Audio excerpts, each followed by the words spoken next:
സിന്ദൂരരേഖ ഭാഗം 88. ദേ ഇപ്പോൾ വരും. അമ്മ സാരി ഉടുക്കുക.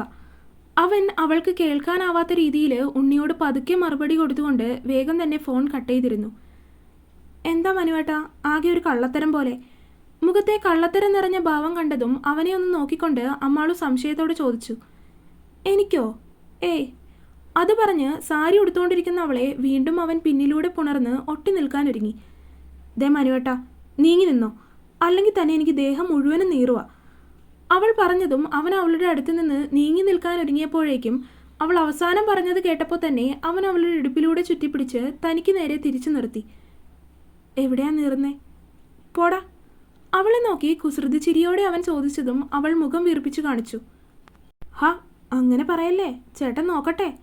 അവൻ പറഞ്ഞതും അവൾ അവൻ്റെ മുഖത്തേക്ക് തന്നെ നോക്കിക്കൊണ്ട് മുന്നിലേക്കിട്ടിരുന്ന നീളൻ മുടി പിന്നിലേക്കിട്ടു. അവളുടെ കഴുത്തിലേക്ക് അവനൊന്ന് നോക്കി.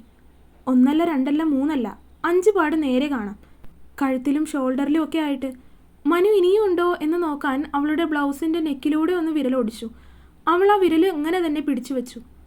മതി. എനിക്ക് മതിയായില്ലെങ്കിലോ? അവൻ വീണ്ടും അവളുടെ അടുത്തേക്ക് ഒട്ടിച്ചേർന്ന് വരികയായിരുന്നു. പോയേ. അവൻ്റെ മുഖത്തെ കുസൃതി കണ്ടതും അവൾ ഇത്രയും നേരം കാണിച്ചിരുന്ന ധൈര്യമൊക്കെ നാണമായി മാറാൻ തുടങ്ങിയിരുന്നു. അവനെ നോക്കാനാവാത്ത വിധം അവളുടെ കണ്ണുകൾ പിടച്ചതും അവനെ ഒന്ന് തള്ളി നീക്കി അവൾ കണ്ണാടിയിലേക്ക് തന്നെ നോക്കി തിരിഞ്ഞു നിന്നിരുന്നു. ഞാൻ പുറത്തിരിക്കാം. ഇവിടെ നിന്നാൽ ശരിയാവില്ല. കഴിയുമ്പോൾ പുറത്തേക്ക് വന്നാൽ മതി. ഇനിയും കൂടുതൽ നേരം അവളുടെ അടുത്തങ്ങനെ നിന്നാൽ ശരിയാവില്ല എന്ന് അവന് തന്നെ സ്വയം തോന്നിയത് കൊണ്ട് അവൻ വാതിൽ തുറന്ന് പുറത്തേക്കിറങ്ങി. വേഗം ഒരുങ്ങി ഇറങ്ങാൻ പറഞ്ഞവൻ പോയതുകൊണ്ട് തന്നെ അമ്മാള് ധൃതി പിടിച്ച് വേഗത്തിലൊരുങ്ങി. അതിനിടയിൽ ഫൗണ്ടേഷൻ ക്രീമൊക്കെ ഉപയോഗിച്ച് ദേഹത്ത് കാണുന്ന രീതിയിലുള്ള പാടൊക്കെ മായ്ക്കാനുള്ള പണി വേറെ. മനു മുറിയിൽ നിന്ന് വന്ന് നോക്കുമ്പോൾ അമ്മാളുവിൻ്റെ അച്ഛനും അമ്മയും അനിയനും മനുവിൻ്റെ അമ്മയും ഒക്കെ അങ്ങോട്ടേക്ക് എത്തിയിട്ടുണ്ട്. ആ, മോൻ വന്നല്ലോ. അമ്മാളും എവിടെ? അവനെ കണ്ടപ്പോൾ തന്നെ അച്ഛൻ തിരക്കി. അമ്മു ഡ്രസ്സ് മാറുന്നു, ഇപ്പോൾ വരും. അച്ഛനും അമ്മയൊക്കെ എപ്പോൾ വന്നു? കുറച്ച് സമയമായുള്ളൂ. അപ്പോൾ ഉണ്ണി പറഞ്ഞു നിങ്ങൾ ഡ്രസ്സ് മാറുവാണെന്ന്. അമ്മ പറഞ്ഞതും മനു ഉണ്ണിയെ ഒന്ന് നോക്കി. അവൻ മനുവിനെ നോക്കി നന്നായിട്ടൊന്ന് പുച്ഛിച്ചു. മനു എല്ലാവരെയും നോക്കി ഒന്ന് പുഞ്ചിരിച്ചുകൊണ്ട് അവരുടെ അടുത്തേക്ക് വന്നിരുന്നു. നോക്കുമ്പോൾ അമ്മാളുവിൻ്റെ അനിയൻ അപ്പുവും ഉണ്ണിയും കൂടി ഭയങ്കര സംസാരമാണ്. അച്ഛനും അമ്മമാരും ഒക്കെ വേറെ സംസാരം. ഞാൻ എങ്കിലൊന്ന് അവളെ ഒന്ന് നോക്കിയിട്ട് വരാം. മനു വീണ്ടും പോകാനൊരുങ്ങി. അമ്മാള് വന്നോളും, അവൾ സമാധാനമായിട്ട് മേക്കപ്പൊക്കെ ചെയ്ത് വരട്ടെ. മനു പോകാനൊരുങ്ങിയപ്പോൾ തന്നെ ഉണ്ണിയുടെ ശബ്ദം. മനു അവനെ ഒന്ന് നോക്കി.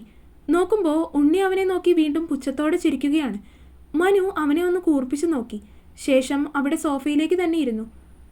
മനുവേട്ട പോകാം. പെട്ടെന്നാണ് അമ്മാളുവിൻ്റെ ശബ്ദം. സാരി ഉടുത്ത് ശരിയാകാത്തത് കൊണ്ട് അതിൻ്റെ പ്ലീറ്റ്സൊക്കെ നേരെയാക്കി താഴേക്ക് നോക്കിയാണ് അവൾ നടന്നു വരുന്നത്. അതുകൊണ്ട് മുന്നിലുള്ളവരെ ഒന്നും അമ്മാള് കണ്ടിട്ടില്ല. മനുവെ. അവൻ മറുപടിയൊന്നും കൊടുക്കാതെ ആയതും അവൾ അവനെ വീണ്ടും വിളിച്ചു തുടങ്ങിയപ്പോൾ തന്നെ അവൾ മുന്നിലേക്കൊന്ന് നോക്കി. ഇതെന്താ എല്ലാവരും കൂടെ? പെട്ടെന്ന് മുന്നിൽ എല്ലാവരെയും കൂടി ഒരുമിച്ച് കണ്ടപ്പോൾ അത്ഭുതത്തോടെ അവൾ ഓരോരുത്തരെയും നോക്കി ചോദിച്ചു പോയി. അതെന്താ, ഞങ്ങൾക്ക് വരാൻ പാടില്ലേ? അവളുടെ ചോദ്യം കേട്ടതും അച്ഛൻ തിരികെ ചോദിച്ചിരുന്നു. അങ്ങനെയല്ല, എന്നാലും എന്ന് ചോദിച്ച് അവൾ വീണ്ടും മുന്നിലേക്ക് വന്ന് ലിവിങ് ഏരിയയിൽ നോക്കിയതും അവിടെ ഹാപ്പി ബർത്ത്ഡേ എന്നുള്ള ബാനറൊക്കെ വെച്ച് ബലൂണൊക്കെ കൊണ്ട് അലങ്കരിച്ച് കേക്കൊക്കെ സെറ്റാക്കി വെച്ചിരിക്കുന്നത് കൂടി കണ്ടതും അവളുടെ കണ്ണുകൾ കൂടി മിഴിഞ്ഞു പോയിരുന്നു. ഇതെന്താ, എന്നോടൊന്നും പറഞ്ഞില്ലല്ലോ? അമ്മാളു ചുറ്റും അത്ഭുതത്തോടെ നോക്കിക്കൊണ്ട് ചോദിച്ചു. ഇതൊക്കെ ഞങ്ങളല്ല, നിന്റെ കെട്ടിയോൻ്റെ പണിയാണ്. അത് പറഞ്ഞത് ശ്രീയമ്മയാണ്. അമ്മ അവളെ നോക്കി അല്പം തമാശയോടെയാണ് അത് പറഞ്ഞത്. അമ്മ പറയുന്നത് കേട്ടതും അമ്മാളുവിൻ്റെ നോട്ടം മനുവിലേക്ക് എത്തി നിന്നു. അവൻ ഇത്രയും നേരം അത്രയും അവളെ തന്നെ നോക്കി നിൽക്കുകയായിരുന്നു. അവരെ കണ്ടപ്പോഴും ഈ ഓരോ കാര്യങ്ങൾ ചെയ്തിരിക്കുന്നതുമൊക്കെ കണ്ടപ്പോഴുള്ള അവളുടെ മുഖത്തെ ഓരോ ഭാവങ്ങളും അവൻ ഒപ്പിയെടുക്കുകയായിരുന്നു. അവൻ അങ്ങനെ നിൽക്കുന്നത് കണ്ടതും ഓടിപ്പോയി അവനെ കെട്ടിപ്പിടിച്ച് അവൻ 1000 ചുംബനങ്ങൾ കൊണ്ട് മൂടുവാനാണ് അവൾക്ക് തോന്നിയത്. പക്ഷേ എല്ലാവരും നിൽക്കുന്നത് കൊണ്ട് തന്നെ ഉള്ളിലെ ആഗ്രഹം അവൾ അങ്ങനെ തന്നെ അടക്കി നിർത്തി. അവനെ നോക്കി പ്രണയത്തിൽ ചാലിച്ചൊരു പുഞ്ചിരി അവൾ മടക്കി കൊടുത്തു. അത് മതിയായിരുന്നു അവനും. വാ വാ, ഇനി എന്തായാലും കേക്ക് മുറിക്കാം. കുറേ നേരമായത് അവിടെ ഇരിക്കുന്നു. അതെങ്ങനെയാണ്, പുട്ടിയൊക്കെ അടിച്ചിറങ്ങണ്ടേ? ഉണ്ണി അമ്മാളുവിനെ കളിയാക്കി. ദേ ഉണ്ണിയേട്ടാ, നിർത്ത് രണ്ടും. ഹോ, വന്നേ, കേക്ക് മുറിക്ക്. അമ്മാളും എന്തെങ്കിലും തിരിച്ചു പറഞ്ഞു തുടങ്ങും മുന്നേ തന്നെ അമ്മ രണ്ടുപേരുടെ ഇടയിൽ ഇടപെട്ടു. അല്ലെങ്കിൽ ഇന്നൊന്നും ഈ പറഞ്ഞു നിൽക്കുന്നത് തീരില്ല എന്നറിയാവുന്നത് കൊണ്ട് തന്നെയാണ്. ഉണ്ണിയെ നോക്കി ഒന്ന് പുച്ഛിച്ച് കാണിച്ചുകൊണ്ട് അമ്മാളു കേക്ക് മുറിക്കാനായി പോയി നിന്നു. കൂടെ തന്നെ മനുവും. കേക്കൊക്കെ മുറിച്ച് ആദ്യം മനുവിൻ്റെ വായിൽ വെച്ച് കൊടുത്തു. ശേഷം ഓരോരുത്തർക്കും വായിൽ വെച്ച് കൊടുത്തു. ഉണ്ണി ഇതെല്ലാം വീഡിയോ എടുക്കുന്നത് കൊണ്ട് അവൻ അവസാനം മതിയെന്ന് പറഞ്ഞു. ഒടുക്കം ഉണ്ണിയുടെ അടുത്തെത്തിയതും അപ്പു ഫോൺ വാങ്ങി പിടിച്ചു. എടി ഏട്ടത്തി, കുറച്ച് വലിയ പീസ് എടുത്തു. ഉണ്ണി പറഞ്ഞതും അമ്മാൾ ഉള്ളതിൽ വലുത് തന്നെ എടുത്തു. രണ്ടിൻ്റെയും സ്വഭാവം അറിയുന്നത് കൊണ്ട് എന്തെങ്കിലും ഒരു പൊട്ടിത്തെറി ഇപ്പോൾ ഉണ്ടാകും എന്ന് പ്രതീക്ഷിച്ച് തന്നെയായിരുന്നു ചുറ്റും നിന്നവരെല്ലാവരും അവരെ നോക്കിയത്. പ്രതീക്ഷിച്ചിരുന്നത് പോലെ ആ വലിയ പീസ് അമ്മാളും അപ്പാടും അവൻ്റെ വായിലേക്ക് തള്ളിക്കയറ്റി. അങ്ങനെ ചെയ്തു കഴിഞ്ഞതിൽ അടുത്ത നിമിഷം തന്നെ അമ്മാള് വലിയ വായിലൊന്ന് കരഞ്ഞു. ആ! കേക്ക് കൊടുത്ത കൈ വലിച്ചെടുത്ത് അവൾ അങ്ങനെ തന്നെ കുടഞ്ഞു. ഈ ഉണ്ണിയേട്ടൻ്റെ കയ്യിൽ കടിച്ചു. അവൾ അങ്ങനെ പറഞ്ഞിട്ടും വായിൽ നിറയെ കേക്ക് ആയതുകൊണ്ട് തന്നെ ഉണ്ണിക്കൊന്നും തിരിച്ചു പറയാനും പറ്റുന്നുണ്ടായില്ല.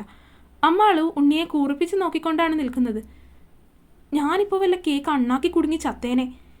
കേക്ക് മുഴുവൻ ഇറക്കിക്കൊണ്ട് ഉണ്ണിയും തിരികെ പറഞ്ഞു. രണ്ടുപേരും അങ്ങോട്ടും ഇങ്ങോട്ടും കൂറിപ്പിച്ച് നോക്കി നിൽക്കുകയായിരുന്നു.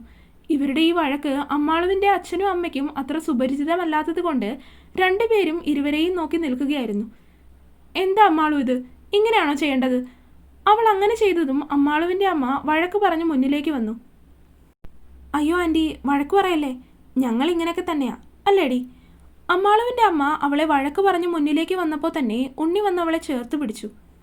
അത് കണ്ടതും ശരിക്കും അവളുടെ അമ്മയുടെയും അച്ഛൻ്റെയും വാ പൊളിഞ്ഞു പോയി എന്ന് പറയാം. അത് കഴിഞ്ഞ് എല്ലാവരും അവൾക്ക് ഗിഫ്റ്റ് കൊടുത്തു. മനു പിന്നെ നേരത്തെ തന്നെ ഗിഫ്റ്റൊക്കെ കൊടുത്തു കഴിഞ്ഞതാണല്ലോ. ഇനി കൂടുതലായിട്ട് കൊടുക്കാൻ അവൻ്റെ കയ്യിലൊന്നും ബാക്കിയുണ്ടായിരുന്നില്ല. അതുകൊണ്ട് തന്നെ അവളുടെ അമ്മയും അച്ഛനും ശ്രീയമ്മയും ഒക്കെ അവൾക്ക് വേണ്ടി വാങ്ങിയ സാധനങ്ങൾ അവൾക്കായി കൊടുത്തു. ഉണ്ണിയേട്ടൻ ഗിഫ്റ്റൊന്നും തന്നില്ലല്ലോ. എല്ലാവരും കൊടുത്തു കഴിഞ്ഞിട്ടും ഉണ്ണി അവൾക്ക് വേണ്ടി ഗിഫ്റ്റൊന്നും കൊടുക്കുന്നില്ല എന്ന് കണ്ടതും അമ്മാള് തന്നെ അവനോട് ചോദിച്ചു. നാണമില്ലേ നിനക്ക് ഗിഫ്റ്റ് ചോദിച്ചു വാങ്ങാൻ? അവളുടെ ചോദ്യം കേട്ടതും ഉണ്ണി അവളെ കളിയാക്കുന്ന രീതിയിൽ തിരികെ ചോദിച്ചു.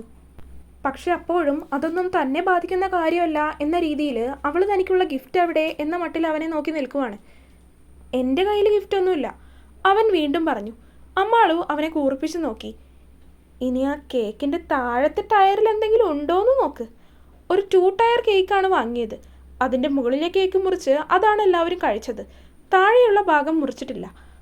അവൻ അങ്ങനെ പറഞ്ഞതും ആവേശത്തോടെ അമ്മാളു കേക്ക് മുറിച്ച് നോക്കി. അതിന് നടുവിൽ നിന്നും ഒരു ബോക്സാണ് അവൾക്ക് കിട്ടിയത്. അത് കണ്ടപ്പോൾ തന്നെ എന്തോ ഒരു ജ്വല്ലറിയാണ് എന്നവൾക്ക് മനസ്സിലായി. ആവേശത്തോടെ അവളത് തുറന്നു നോക്കിയപ്പോൾ അതിനുള്ളിൽ നീലക്കല്ലുള്ള ഒരൊറ്റ കല്ലിൻ്റെ കമ്മലാണ്. അമ്മ വന്ന് അത് കയ്യിൽ വാങ്ങി നോക്കി. സഫൈറാണോ? അമ്മ ചോദിച്ചതും ഉണ്ണി അതേന്ന പോലെ തലയാട്ടി. നല്ല ഭംഗിയുണ്ട് ഉണ്ണിയേട്ടാ. വീണ്ടും അതൊന്നുകൂടി നോക്കിക്കൊണ്ട് അമ്മാളും അവനോട് പറഞ്ഞു. ഓ പിന്നെ നല്ല ഭംഗിയുണ്ട് ഉണ്ണിയേട്ടാ. അതെനിക്കറിയില്ലേ, ഞാനല്ലേ വാങ്ങിയത്. അവൾ പറയുന്നത് കേട്ടതും ഉണ്ണി തിരികെ അവളെ കളിയാക്കുകയാണ് ചെയ്തത്. എന്നാൽ ഇത്തവണ അവൾ അവനെ ഒന്ന് കെട്ടിപ്പിടിച്ചുകൊണ്ട് താങ്ക് യു പറയുകയാണ് ചെയ്തത്. അപ്പോൾ എൻ്റെ കുട്ടിക്ക് സന്തോഷ ജന്മദിനം. അവളെ ചേർത്ത് പിടിച്ച് അവളുടെ കവിളിലൊന്ന് ചുംബിച്ചുകൊണ്ട് അവനും തിരികെ പറഞ്ഞു. ആ നിമിഷം എല്ലാവരും നോക്കിക്കാണുകയായിരുന്നു അവർ തമ്മിലുള്ള സ്നേഹം. അമ്മാള് ശരിക്കും ഉണ്ണിക്കൊരു സഹോദരിയാണ്, ശരിക്കും സ്വന്തം അനിയത്തിയെപ്പോലെ തന്നെ. പിന്നീട് എല്ലാവരും ചേർന്നിരുന്ന് രാത്രിയിലെ ഭക്ഷണമൊക്കെ കഴിച്ചു കഴിഞ്ഞു. ഇന്നെന്തായാലും എല്ലാവർക്കും ഇവിടെ നിൽക്കാം, എന്നിട്ട് നാളെ പോയാൽ പോരെ? ഭക്ഷണമൊക്കെ കഴിച്ചു കഴിഞ്ഞതും മനു എല്ലാവരോടുമായി ചോദിച്ചു. അത് വേണ്ട, രാവിലെ പഞ്ചായത്തിൽ പോകേണ്ടതാണ്. അച്ഛൻ അപ്പം തന്നെ പറ്റില്ലെന്ന് പറഞ്ഞു. മനുവും അമ്മാളുവും ഒന്നുകൂടി അച്ഛനെ നിർബന്ധിച്ച് നോക്കിയെങ്കിലും പോകണമെന്ന് തന്നെ പറഞ്ഞപ്പോൾ പിന്നെ ഒന്നും പറഞ്ഞില്ല. പോരാത്തതിന് അച്ഛന് മരുന്നൊക്കെ കഴിക്കാനുള്ളതാണ്, അതെടുത്തിട്ടില്ല. അതുകൂടി നോക്കിയപ്പോൾ എന്തായാലും പോകാമെന്ന് കരുതി. മനുവിൻ്റെ അമ്മയും തിരികെ വീട്ടിലേക്ക് പോകണം എന്ന് പറഞ്ഞു തന്നെ നിൽക്കുകയാണ്.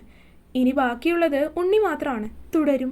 അപ്പോൾ വീഡിയോ കണ്ടവരെല്ലാവരും വീഡിയോ ലൈക്ക് ചെയ്യുക. നിങ്ങളുടെ അഭിപ്രായങ്ങൾ എന്തായാലും അത് കമൻറ്റായിട്ട് അറിയിക്കുക. ചാനൽ സബ്സ്ക്രൈബ് ചെയ്യാത്തവരൊക്കെ സബ്സ്ക്രൈബ് ചെയ്യുക. അടുത്ത പാർട്ടായിട്ട് നാളെ തന്നെ വരാട്ടോ. ബൈ.